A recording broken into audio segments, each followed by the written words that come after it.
வணக்கம். நட்சத்திர ரகசியங்கள் நிகழ்ச்சிக்கு உங்களை அன்புடன் வரவேற்கிறோம். இந்த பிரபஞ்சத்தின் அசைவில் ஒவ்வொரு நட்சத்திரமும் ஒரு கதையை சொல்கிறது.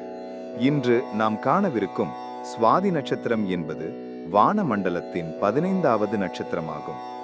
நவீன வானியலில் இது ஆர்க்டூரஸ் என்றழைக்கப்படும் மிகவும் பிரகாசமான நட்சத்திரமாகும்.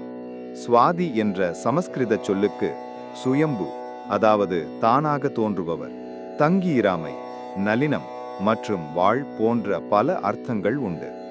இந்த நட்சத்திரத்தின் ஒவ்வொரு பெயரும் இதன் குணாதிசயத்தை ஆழமாக பிரதிபலிக்கிறது. இதன் பிரதான சின்னம் காற்றில் அசையும் ஒற்றை புல் அல்லது தீபச்சுடர் ஆகும்.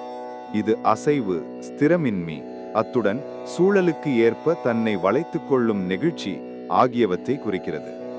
மற்றொரு சின்னம் பவளம் அல்லது முத்து உருவாகும் சிப்பியாகும். இது தன்னை அழிப்பதன் மூலம் அற்புதமான ஒன்றை உருவாக்கும் படைப்பாற்றலை குறிக்கிறது. இந்த நட்சத்திரத்தின் அதிதேவதை வாயு பகவான், அதாவது காற்றின் கடவுள். இவர் வேகம், இயக்கம் மற்றும் பரவும் தன்மையின் அடையாளம். இதன் ஆளும் கிரகம் ராகு பகவான், அதாவது நிழல் கிரகம். ராகுவின் ஆதிக்கம் இவர்களுக்கு பிரம்மாண்டமான சிந்தனைகளையும் உலகியல் ஆசைகளையும் அசாத்தியமான லட்சியங்களையும் தருகிறது. சுவாதி துலாம் ராசியில் முழுமையாக அமைந்திருப்பதால் சுக்கிரனின் அழகியல் மற்றும் சமநிலை குணங்களையும் கொண்டிருக்கிறது. வாயு பகவானின் ஆதிக்கத்தால் இவர்கள் அளவற்ற சுதந்திரத்தை விரும்புவார்கள். எவராலும் கட்டுப்படுத்த முடியாத தன்னிச்சையான இயக்கம் இவர்களுடையது. இவர்கள் மிகவும் புத்திசாலிகள், பல்வேறு துறைகளை பற்றி அறிய ஆர்வம் கொண்டவர்கள். இவர்கள் விவாத திறன்களில் மிகவும் சிறந்து விளங்குவார்கள். எந்த கூட்டத்திலும் தனக்கென ஒரு இடத்தை உருவாக்கி கொள்வார்கள். துலாம் ராசியில் இருப்பதால் இவர்கள் இயற்கையாகவே சமநிலை மற்றும் நியாயத்தை விரும்புவார்கள். சிறந்த மத்தியஸ்தராகவும் சமாதானத்தை விரும்புபவராகவும் இருப்பார்கள். சிப்பிக்குள் விழும் ஒற்றை மழைத்துளி சிப்பிக்கு நெருடலை கொடுத்தாலும் அதுவே நாளடைவில் விலை மதிக்க முடியாத முத்தாக மாறுகிறது. அதேபோல் சுவாதி நட்சத்திரக்காரர்கள் தம்மை இகழ்ந்த அல்லது உதாசீனப்படுத்திய விஷயங்களைக் கொண்டே சாதித்து காட்டும் அசாத்திய திறன் கொண்டவர்கள். இந்த தனித்துவமான குணம் இவர்களை வெற்றி பாதைக்கு இட்டுச் செல்லும். வேதங்களில் வாயு பகவான் பிரபஞ்சத்தின் பிராண சக்தியாக போற்றப்படுகிறார். அவர் ஒரு கணமும் ஓய்வதில்லை. சுவாதி நட்சத்திரத்தின் அதிதேவதையே இந்த வாயு பகவானே. இது சுவாதி நட்சத்திரக்காரர்களுக்கு எப்போதும் சுறுசுறுப்பு, வேகம் மற்றும் எல்லாவற்றிலும் ஊடுருவிச் செல்லும் ஆற்றலை வழங்குகிறது. சுவாதி நட்சத்திரத்தின் சக்தி பிரத்வம்ச சக்தி என்று அழைக்கப்படுகிறது. இதன் பொருள் காற்றை போல் சிதறடிக்கும் சக்தி என்பதாகும். இது பழையனவற்றை நீக்கி புதியவற்றுக்கு இடம் கொடுத்து பிரபஞ்ச இயக்கத்திற்கு வழிவகுக்கும் ஆற்றலை குறிக்கிறது. இவர்களுக்கு வாழ்வில் அடிக்கடி எதிர்பாராத மாற்றங்கள், பயணங்கள் மற்றும் புதிய தொடக்கங்கள் இருக்கும்.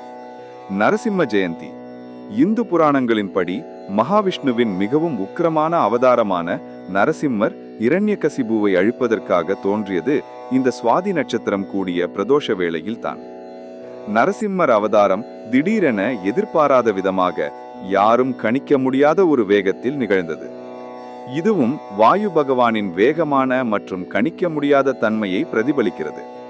சுவாதி நட்சத்திரக்காரர்கள் எதிர்பாராத தருணத்தில் மிக வேகமான முடிவுகளை எடுக்கும் திடீராற்றலை கொண்டிருப்பார்கள் என்பதற்கு இந்த புராண நிகழ்வு ஒரு சான்றாக உள்ளது. மேலும் செல்வம் மற்றும் செழித்தின் தெய்வமான திருமகள், அதாவது லக்ஷ்மி தேவி அவதரித்ததும் சுவாதி நட்சத்திரம் தான் என்ற ஒரு சிறப்பான நம்பிக்கை உள்ளது. இது இவர்களுக்கு அல்ல குறையாத செல்வத்தையும் கவர்ச்சியையும் வசீகரத்தையும் அளிக்கும். ஜோதிட சாஸ்திரத்தில் சுவாதி நட்சத்திரம் தோஷமில்லாத நட்சத்திரம் என்று போற்றப்படுகிறது. எந்த ஒரு சுப காரியங்களையும் இந்த நட்சத்திரத்தில் தொடங்கலாம்.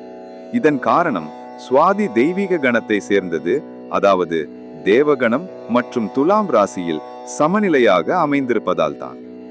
மிக முக்கியமான ஜோதிட குறிப்பு, காலபுருஷ தத்துவத்தில் 7ஆம் வீடான துலாம் ராசியில், குறிப்பாக சுவாதி நட்சத்திரத்தில் சூரியன் நீசமடைகிறார். அதாவது கடும் வெப்பமும் ஒளியுமான சூரியன் இங்கு குளிர்ந்து போகிறார்.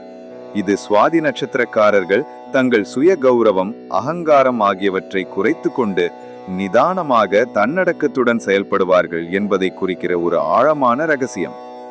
இவர்களுக்கு பேச்சு, எழுத்து, கலை மற்றும் வர்த்தகம் மூடகத்துறையில் அபரிமிதமான திறமைகள் இருக்கும். ராகுவின் ஆதிக்கத்தால் பெரிய மற்றும் பிரம்மாண்டமான லட்சியங்களை அடைவதில் ஆர்வம் காட்டுவார்கள்.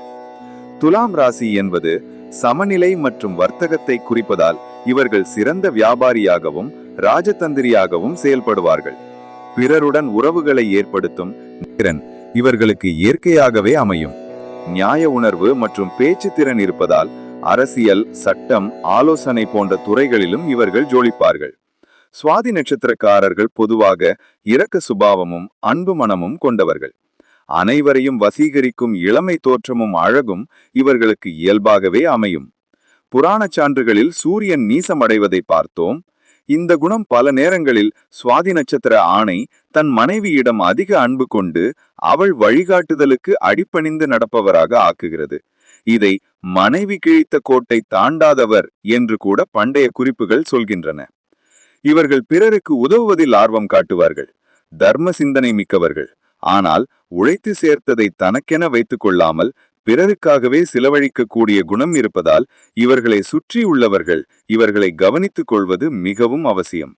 வாயுவின் ஆதிக்கம் உள்ளதால் இவர்களுக்கு சிறுநீரக பிரச்சனைகள், தோல் நோய்கள், சர்க்கரை நோய் மற்றும் வாத சம்பந்தப்பட்ட உபாதைகள் ஏற்பட வாய்ப்புள்ளது. வாயு பகவானை வணங்குவது, அனுமனுக்கு சேவை செய்வது இவர்களுக்கு வெற்றியை தரும்.